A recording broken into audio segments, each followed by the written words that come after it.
प्रिय विद्यार्थियों, मैं डॉक्टर वंदना वर्मेचा, सह आचार्य हिंदी।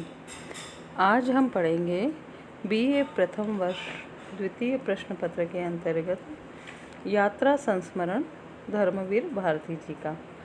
तो पहले यही उचित होगा कि हम धर्मवीर भारती का थोड़ा परिचय जान लें। इनका जन्म सन है 1926 और देहावसान हुआ 1997 ईस्वी में। धर्मवीर भारती बहुमुखी प्रतिभा के धनी थे।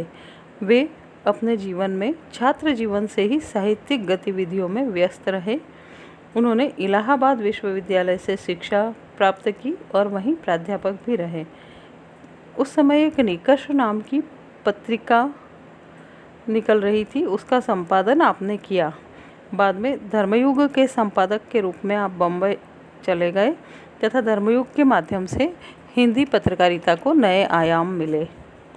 धर्मवीर भारती जी ने नाटक, एकांकी, कहानी, उपन्यास नाटक, उपन्यास, निबंध, आलोचना, यात्रा वर्णन आदि विधाओं में उच्च कोटि का सृजन कर्म किया। उनकी कृतियों को हिंदी साहित्य जगत में पूरा सम्मान मिला। अंधा युग नामक उनका नाटक नाट्य साहित्य के अंतर्गत एक अनुपम कृति है। यह एक गीति का नाट्य है। गुनाहों का देवता उनका उपन्यास, इसने हिंदी जगत में जितनी लोकप्रियता पाई उतनी लोकप्रियता बहुत कम उपन्यास हासिल कर सके हैं। एक अन्य उपन्यास सूरज का सातवां घोड़ा भी प्रयोगधर्मी उपन्यास है। इस पर एक फिल्म भी बनी हुई है। इसके अतिरिक्त गुल की बन्नो, बंद गली का मकान, ठंडा लोहा, 7 गीत वर्ष, कनुप्रिया, पश्यंती, कहानी अनकहानी, ठेले पर हिमालय, सिद्ध साहित्य, मानव मूल्य और साहित्य, प्रगतिवाद आदि हिंदी साहित्य जगत की उनकी महत्वपूर्ण कृतियाँ हैं। डॉक्टर धर्मवीर भारती की भाषा में सहज प्रवाह, काव्यात्मकता एवं चुटीली व्यंग्य शक्ति है। उनकी वर्णन शैली बहुत प्रभावोत्पादक है। विद्यार्थियों, अब हम यह देखते हैं कि ठेले पर हिमालय आखिर किस प्रकार की रचना है।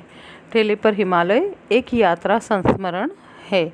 जैसे कि हम इसके पूर्व के लेक्चर्स में, व्याख्यानों में बात कर चुके हैं कि हिंदी साहित्य में गद्य साहित्य के अंतर्गत नई नई विधाएं जन्म और रूपाकार लेती जा रही है। तो उन्हीं में से एक है यात्रा संस्मरण। लेखक अपनी यात्रा के संस्मरणों को सचित्र रूप में, सजीव रूप में हमारे समक्ष इसके अंदर प्रस्तुत कर देता है। शीर्षक ठेले पर हिमालय सुनने में बड़ा अद्भुत, आश्चर्यकारी लगता है कि अरे यह क्या। लेकिन हम देखते हैं कि इस रचना को पढ़ते पढ़ते यह शीर्षक सार्थक प्रतीत होने लगता है। एक बार ऐसा हुआ था कि ठेले पर बर्फ़ को देखकर धर्मवीर भारती जी के मन में यह विचार आया था। एक ठेले पर लदी बर्फ़ की सिल्लियाँ जब उन्होंने देखी तो उनको यह शीर्षक सूझा। यह एक यात्रा वर्णन है। इसमें उन्होंने अपनी कौसानी यात्रा के रोमांच का चित्रण किया है। यह हिमालय में है। कौसानी एक ऐसा मनोहर नगर है जहाँ से हिमालय के शिखरों पर बर्फ़ के अनुपम सौंदर्य का अवलोकन सहज ही किया जा सकता है। लेखक ने उसी सौंदर्य से अभिभूत सरल भाषा में अभिव्यक्ति दी है। वास्तव में आप भी कक्षा में भी पढ़ चुके हैं और भी जिन्होंने नहीं पढ़ा है वो भी पढ़ेंगे तो पाएंगे कि यह एक अद्भुत संस्मरण है, जिसमें कि यात्रा का सुंदर और ऐसा चित्रण है कि ऐसा लगता है काश हम भी वहाँ जाकर आते, या फिर मानसिक रूप से हम इस संस्मरण के माध्यम से धर्मवीर भारती जी के साथ साथ वहाँ पहुँच ही जाते हैं। तो विद्यार्थियों, धर्मवीर भारती जी का ठेले पर हिमालय यह यात्रा संस्मरण हम पढ़ते हैं इसके अगले व्याख्यान में।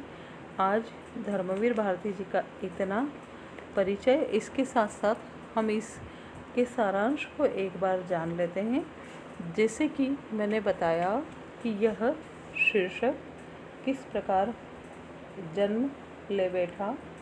धर्मवीर भारती जी भी इसके बारे में बताते हुए कहते हैं कि ये एक खासा दिलचस्प शीर्षक है और मुझे इसे बिल्कुल भी ढूंढना नहीं पड़ा, मुझे अचानक मिल गया। एक दिन ऐसा हुआ था कि मैं पान की दुकान पर अपने एक मित्र के साथ खड़ा था। वो मित्र मेरे मित्र होने के साथ साथ गुरु भी थे।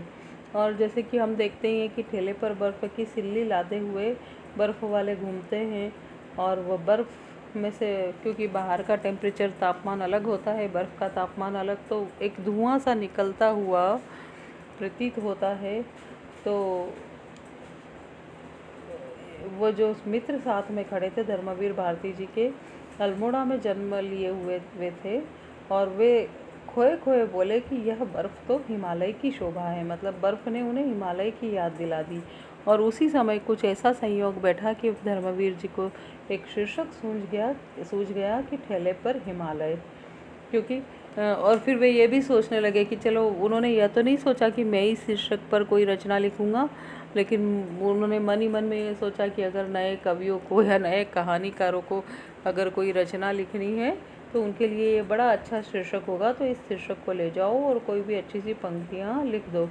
और कहीं कहीं इसमें थोड़ा सा एक उनकी व्यंग्यात्मक भाषा भी थोड़ी सी दिख पड़ती है कि 200-300 पंक्तियाँ बेडौल बेतुकी लिख डाले, शीर्षक मौजूद है।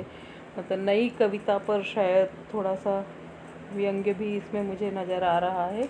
खैर, तो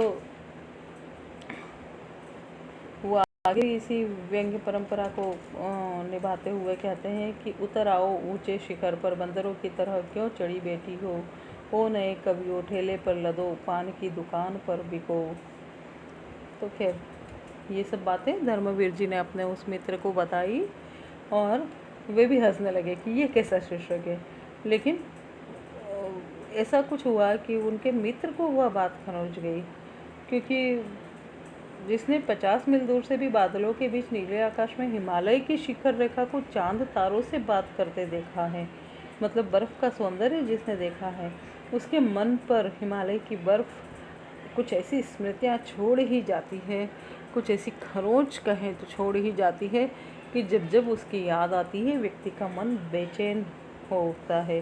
धर्मवीर भारती जी यह कहते हैं कि मैं जानता हूँ, क्योंकि वह बर्फ़ मैंने भी देखी है, और मैं भी आप सबसे ये कह रही हूँ कि मैं भी जानती हूँ, ये बिल्कुल सत्य कथन है, क्योंकि वह बर्फ़ मैंने भी देखी है और जीवन का यह अद्भुत अनुभव पाने की साक्षी मैं भी रही हूँ।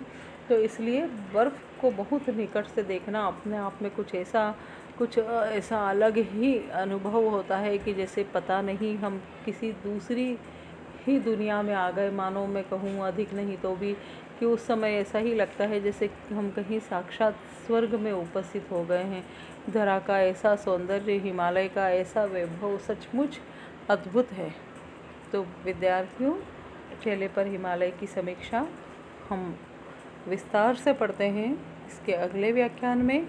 आज के लिए इतना ही। मैं आप सबसे यही उम्मीद करूंगी कि आप इस व्याख्यान को सुनने के साथ साथ अपने स्वास्थ्य का भी ध्यान रखेंगे, मास्क लगाएंगे, दूरी डिस्टेंस मेंटेन करेंगे। तो स्वस्थ रहिए, मस्त रहिए।